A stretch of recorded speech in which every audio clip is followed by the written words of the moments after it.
Et la première fois que je leur ai balancé en comité scientifique du réseau UniTC à la masterclass, je vous ferai jouer un escape game de thérapie cellulaire. Ils m'ont regardé un peu, mais qu'est-ce qu'elle a en tête, quoi.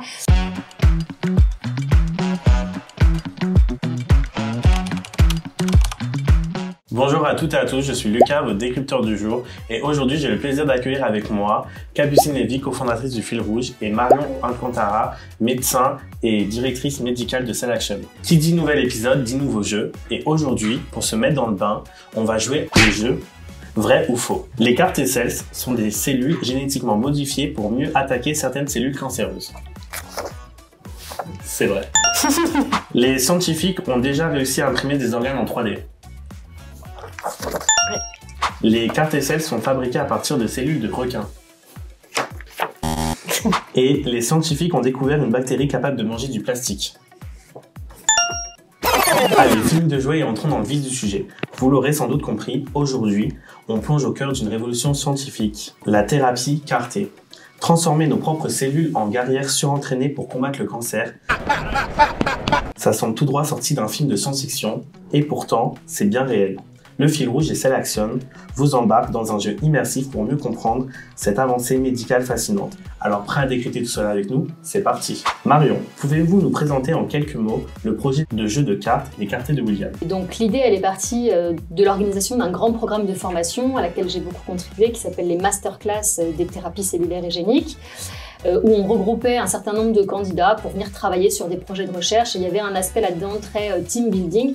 Je voulais que les gens apprennent à se connaître, et apprennent à connaître des choses un peu différentes sur les autres et vraiment créer des relations autour de quelque chose de ludique et qui pourrait éventuellement être aussi pédagogique. Et puis par ailleurs, il se trouvait que moi j'appréciais beaucoup les escape games et du coup je me suis comme ça lancée dans une idée un peu folle il y a presque un an maintenant, qui était de dire allez, pendant les masterclass, on les fera jouer à un escape game de thérapie cellulaire. Et pourquoi le fil rouge? Alors clairement, donc au départ je me suis dit allez, on va faire une salle, ça va être génial, on va tous devoir s'enfuir d'une salle en mode escape game auquel on a tous joué. Là j'ai compris un peu que les budgets ça allait pas le faire. Et puis surtout qu'on n'allait pas pouvoir le réutiliser, et ça c'était un vrai problème pour moi.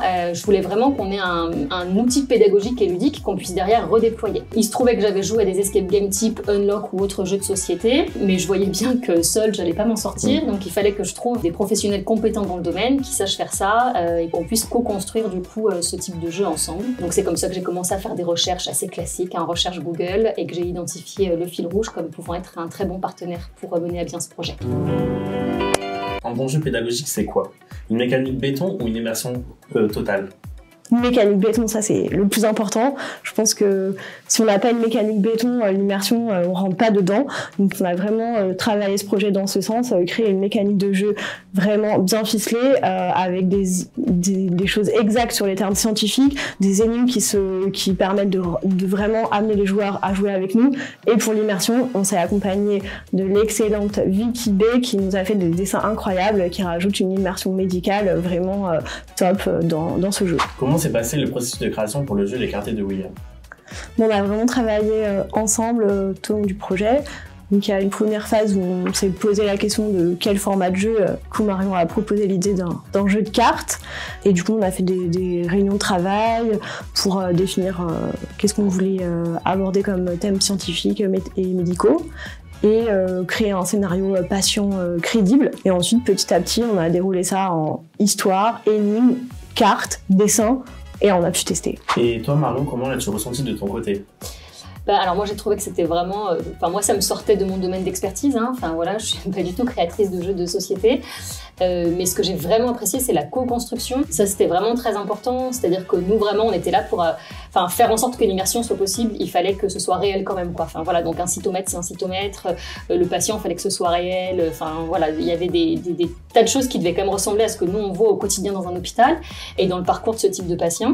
Et puis côté Fil Rouge, déjà nous le fait de transmettre ça c'était important parce que ça nous permettait aussi, c'était le début du jeu en fait, de réussir à faire comprendre au Fil Rouge ce qu'on attendait, c'était le début de la création du jeu.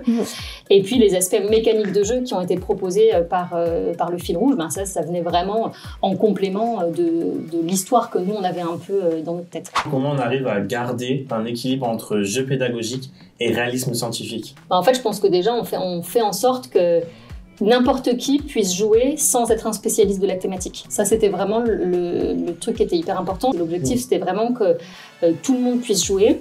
Et en fait, ce qui est assez rigolo, c'est que, enfin moi j'ai trouvé ça assez rigolo, les gens qui s'en sortent le mieux, qui vraiment réussissent à faire le jeu rapidement, c'est pas du tout des médecins spécialistes du domaine. C'est vrai. D'ailleurs, les grands spécialistes du domaine m'ont dit c'est hyper compliqué ton truc.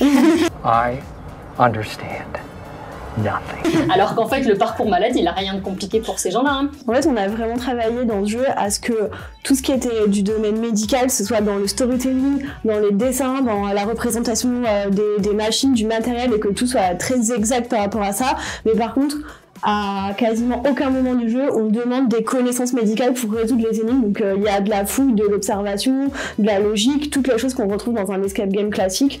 Et n'importe qui peut jouer à ce jeu. Et en fonction, ils vont apprendre des choses à un niveau différent selon leur niveau de connaissance initiale. Et on fait comment justement quand un concept de jeu ou une énigme ne fonctionne pas vraiment? On teste, on recommence.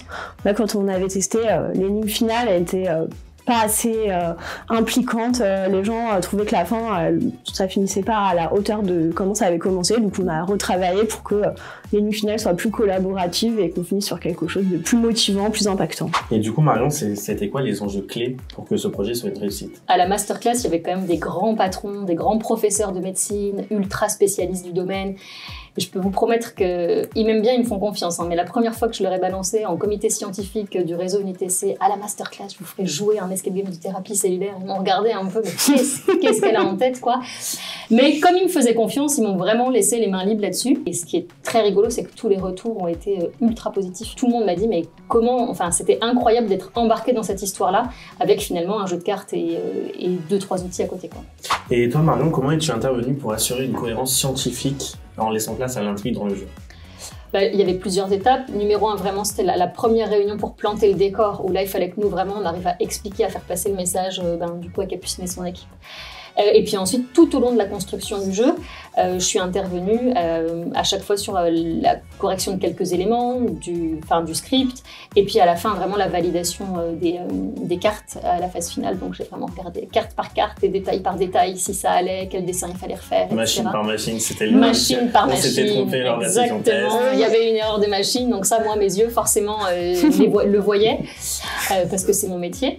Et puis une fois qu'on a eu la bonne version à tester, je l'ai fait tester à mon équipe. Ceux qui participaient pas à la masterclass ont testé le jeu, ce qui nous a permis quelques dernières corrections. Apprendre aux gens, c'est une mode ou une vraie révolution, Capucine? Je pense que c'est vraiment les deux, dans le sens où on sent qu'il y a un effet de mode sur la gamification, les jeux dans la pédagogie, mais je pense que c'est vraiment un mode d'apprentissage qui est utile et qui permet de mieux retenir. Et du coup, l'idée, c'est que en fait, par le jeu, on implique vraiment les gens, ils sont au cœur du dispositif, et donc du coup, ça va créer de l'ancrage mémoriel, les gens retiennent plus les choses, et après il faut aussi choisir le bon jeu par rapport au bon objectif. Et Marion, quels ont été les feedbacks suite à la masterclass?